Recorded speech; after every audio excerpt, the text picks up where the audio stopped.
देवं गौरीपुत्रिरविनायकं भगता स्मरये नित्यम् आयुकामासीदये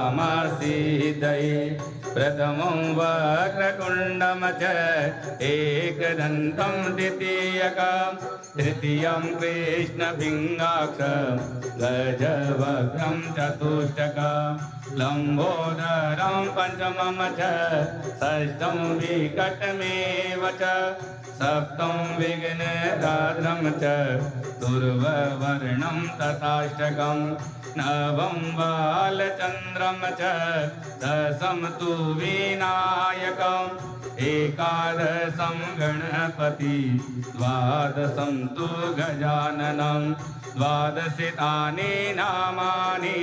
त्रिसण्डेय पठे नर न च विघ्नभयं तस्य सर्वसिद्धिकरं पर विद्यार्थी लभते विद्या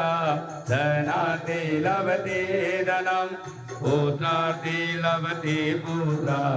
मोक्षार्थी लभते गति जपेत गणपति सोढं षड्वे मासं फलं लभे संवत्सरेण सिद्धिं च लभते नात्र संशय अष्टभ्यो ब्राह्मणीयस्यो लिखित्वाय समर्पयेत् तस्य विद्यावभि सर्वा गणेशात् प्रसाद